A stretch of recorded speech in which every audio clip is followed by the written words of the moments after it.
24 नवंबर 1971 को पोर्टलैंड से सिएटल जाने के लिए डीबी कूपर नाम का एक आदमी एक फ्लाइट पे चढ़ता है। जैसी फ्लाइट हवा में होती है, वो अपने पास ही खड़ी एयर होस्टेस को एक लेटर पकड़ाता है जिसमें लिखा होता है कि मेरे पास बॉम्ब है और तुम तुरंत मेरे पास आके बैठो। जैसी एयर होस्टेस कूपर के पास आके बैठती है, वो उसे बॉक्स खोल के बॉम्ब दिखाता है और कहता है कि मुझे $2 लाख प्लस 4 पैराशूट चाहिए, नहीं तो मैं सबको उड़ा दूंगा। शाम होते ही फ्लाइट जब सिएटल पे लैंड करती है तो डिमांड के मुताबिक $2 लाख प्लस 4 पैराशूट्स कूपर को दे दिए जाते हैं। फिर वो उसी फ्लाइट पे बैठता है, फ्लाइट उड़ती है, उसके बाद वो पैराशूट पहनता है और फ्लाइट से कूद जाता है। उसके बाद से लेके आज तक किसी ने भी डीबी कूपर को दोबारा नहीं देखा।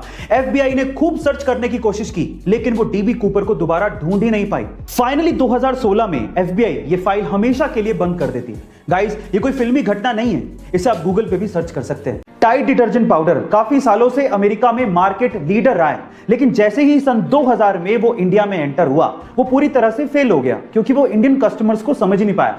रिसर्च करने पर पता लगा कि अमेरिका में ज्यादातर लोग वॉशिंग मशीन में कपड़े धोते हैं, तो उन्हें कोई फर्क नहीं पड़ता कि डिटर्जेंट पाउडर हाथ पे भी कोई फर्क डालता है क्या। लेकिन इंडिया में 80% से ज्यादा लोग हाथों से कपड़े धोते हैं, इसीलिए उन्हें फर्क पड़ता है।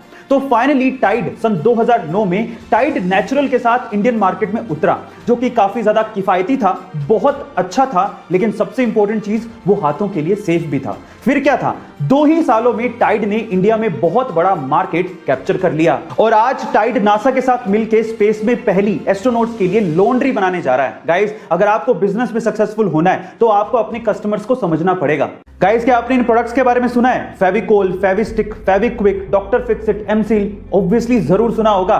लेकिन क्या आपको पता है कि सारे के सारे प्रोडक्ट एक ही कंपनी ओन करती है, जिसका नाम है पीडीलाइट इंडस्ट्रीज। और पीडीलाइट इंडस्ट्रीज के फाउंडर और ओनर है मधुकर पारिक, जो कि पूरे इंडिया के 70वें सबसे अमीर आदमी हैं, जिनकी नेटवर्थ 13,000 करोड़ से भी ज्यादा है। अब आप लोग सोच रहे होंगे कि शायद मधुकर पारिक जी पुश्तैनी रईस रहे होंगे, लेकिन ऐसा नहीं है।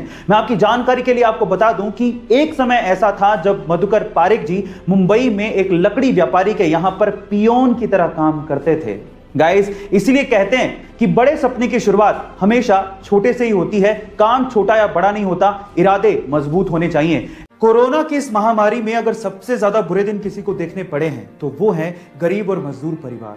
कई जगह लॉकडाउन की वजह से इन परिवारों के पास खाने तक के पैसे नहीं हैं, लेकिन राजस्थान के धौलपुर जिले में एक ट्रांसजेंडर ऐसे परिवारों के लिए फरिश्ता बन के सामने आई है। इस ट्रांसजेंडर ने राजस्थान के धौलपुर जिले में 30,000 से ज्यादा परिवारों को राशन के किट बांटे हैं ताकि उनका गुजारा चल सके। इन ट्रांसजेंडर का नाम है देविका और भारत सरकार की तरफ से उन्हें इस काम के लिए सम्मानित भी किया गया।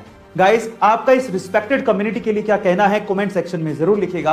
गाइस, आपने सफेद लहसुन यानी कि व्हाइट गार्लिक तो जरूर देखा होगा, लेकिन क्या आपने कभी ब्लैक गार्लिक देखा है? बहुत ही कम लोग ब्लैक गार्लिक और उसके गुणों के बारे में जानते हैं। Guys, black garlic white garlic का एक रूप है जो कि फर्मेंटेशन से बनाया जाता है और ये एक सुपर फूड है जो कि बहुत सी बीमारियों से लड़ने में हमारी मदद करता है। ये हमारे शरीर में इम्यूनिटी पावर को बढ़ाता है, एंटीबैक्टीरियल है, एंटीवायरल है, 14 तरह के कैंसर से लड़ने में हमारी मदद करता है, ब्लड शुगर को मेंटेन करता है, हार्ट डिजीज से भी हमें बचाता है और इसके अलावा सबसे इंपॉर्टेंट थिंग, व्हाइट गार्लिक की तुलना में ब्लैक गार्लिक में दुगने एंटीऑक्सीडेंट पाए जाते हैं। गाइस, क्या आपको इसके पहले तक ब्लैक गार्लिक के बारे में इतना कुछ पता था? चैट सेक्शन में जरूर लिखिएगा। गाइस, एक सवाल है मेरा, क्या जीन्स सिर्फ लड़के पहन सकते हैं? नहीं, लड़कियां भी पहन सकती हैं, उन्हें भी हक है, इनफैक्ट वो पहनती हैं। तो फिर स्कर्ट क्या सिर्फ लड़कियां पहन सकती हैं? अगर कोई लड़का स्कर्ट पहन के आ जाए तो हम उस पर हंसते क्यों हैं? ये हमें नागवार क्यों है? कुछ ऐसा ही हुआ स्पेन के एक स्कूल में, जहां पर 15 साल का एक स्टूडेंट माइकल गोमेज स्कर्ट पहन के स्कूल पहुंच गया। तो स्कूल की अथॉरिटी ने पता है क्या किया? उसे स्कूल से ही एक्सपेल कर दिया, बाहर निकाल दिया और उसे दिमाग के डॉक्टर को दिखाने की सलाह तक दे डाली। लेकिन उसके मैथ्स के टीचर को, जो कि खुद एक मेल था, उसे ये बात पसंद नहीं आई। अगले दिन वो मैथ्स का टीचर खुद स्कर्ट पहन के स्कूल आ गया और उस बच्चे को सपोर्ट करने लगा।